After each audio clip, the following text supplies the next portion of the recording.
Hello, Highland Park, and welcome to your first Miss S moment.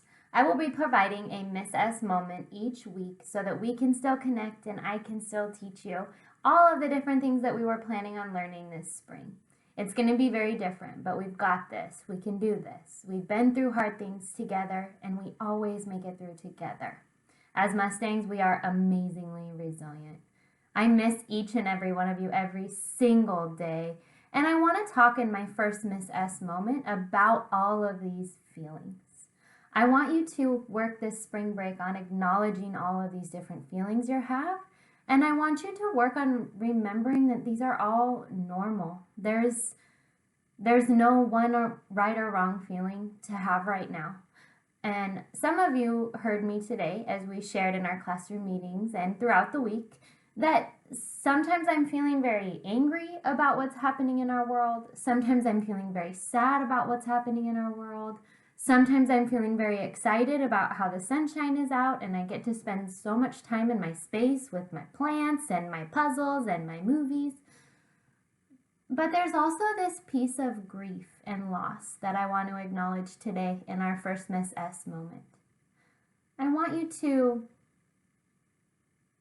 focus on these things with a lens of love for yourself and your families as we go through this period of very unnormal happenings, and sometimes very devastating things are happening. Now, many of you have heard the term grief when it comes to death, and I really hope that no one in our Highland Park community is feeling the death of a loved one due to the coronavirus. And if you are, we are here to support you, and we love you, and I'm sorry. There's this other piece of grief that is happening in regard to what we're missing out on. I know a lot of you love our March Madness attendance challenge, and I so wish we could have played some of you in basketball this year. And that is sad, and losing that is grief. And I'm feeling a lot for all of you who were starting spring sports. I know many of you told me about the new baseball teams you were going to be on and trying out for them and how hard you worked. And I know many of our 3rd through 5th grade girls had just started Girls on the Run. You were becoming a team, you were getting excited, you were planning, and now that's been taken from you. And I know many of you play soccer through the spring as well. And I'm sorry that that's not happening. I'm sorry. I'm also feeling for our kindergartners, preschoolers, and 1st graders.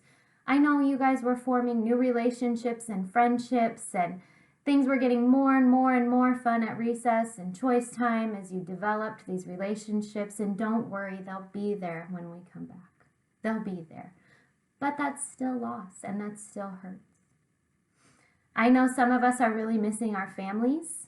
Myself included, I have not seen my parents or my siblings since Christmas.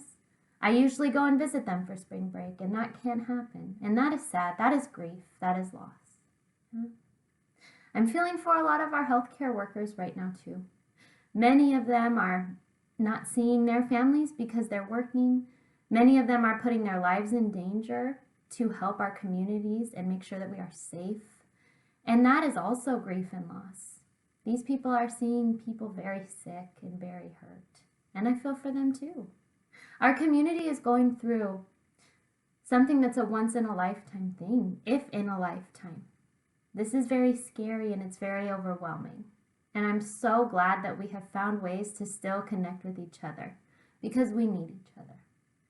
I want to read you a book today that the idea was given to me from another counselor in West Seattle at Fairmount Park. And I wanted to read this book to you. And while I read this book to you, I want you to think about all of those people that you are missing. All of those people that you wish you could be sitting next to during circle time or playing with on the playground, or who's been in your heart since, the holidays or since last summer or the last time you saw people. And I want you to just hold those people in your heart while we read this book together. This book is called The Invisible String. It's written by Patrice Karst, and it's illustrated by Joanne Lou Vretoff. The Invisible String. Turn this a little bit. There we go. Liza and Jeremy, the twins, were asleep one calm and quiet night. Suddenly it began to rain very hard. Thunder rumbled until it got so loud that it woke them up. "Mommy, Mommy!" they cried as they ran to her.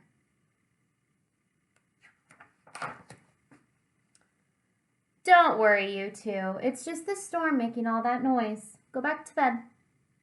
"We want to stay close to you," Jeremy said. "We're scared." Mom said, "You know, we're always together, no matter what." "But how can we be together when you're out here and we're in bed?" Mom held something right in front of them and said, "This is how."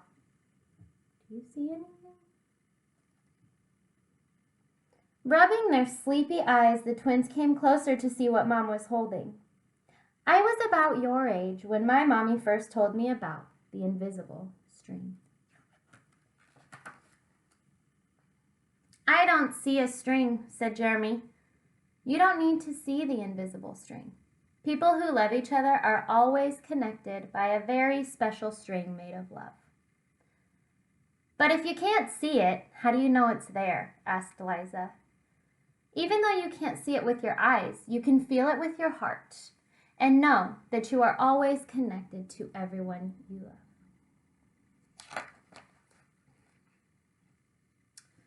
When you're at school and you miss me, your love travels all the way along the string until I feel it tug at my heart. And when you tug it right back, we feel it in our hearts, said Jeremy. Does Jasper the cat have an invisible string? Liza asked. She sure does, Mom told them. And best friends, like me and Lucy? Asked Liza. Best friends too. How far can the string reach? Anywhere and everywhere, Mom said.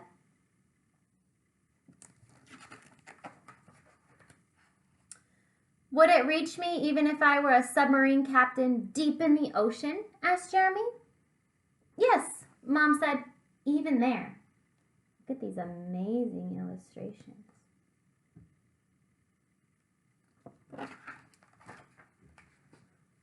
Or a mountain climber? Even there. A dancer in France? Yes, even there. A jungle explorer? Even there. How about an astronaut out in space? Yes, even there. Then Jeremy quietly asked, Can my string reach all the way to Uncle Brian in heaven? Yes, even there. I love that they're sending love to Uncle Brian up in heaven. Does the string go away when you're mad at us? Never, said Mom. Love is stronger than anger. And as long as love is in your heart, the string will always be there. I hope none of you have colored or painted on the walls like that in the last 3 weeks. Even when you get older and can't agree about things like what movie to see or what game to play in the back seat or what time to go to bed. Oh, that's right. You two should be back in bed. And with that, they all laughed as Mom chased the twins back to their bed. Within a few minutes, they were asleep, even though the storm was still making the same loud noises outside. What do you see in this picture? Because I see lots and lots of love. As they slept, they started dreaming of all the invisible strings they have, and all the strings their friends have, and their friends have, until everyone in the world was connected by invisible strings. And from deep inside, now they could clearly see no one is ever alone.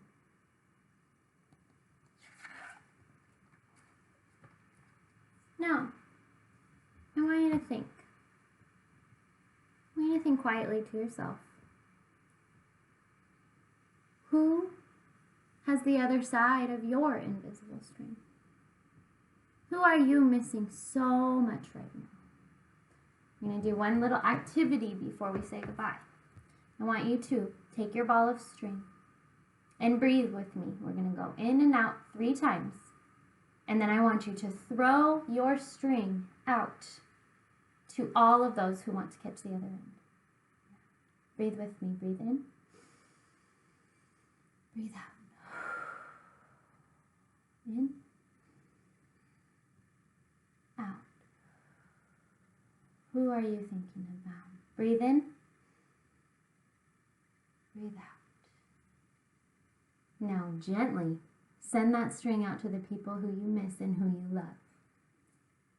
And I hope you all caught the other end of mine, because I miss you so much. I'll be back after spring break with another Miss S moment. Please be healthy and be safe. We love you.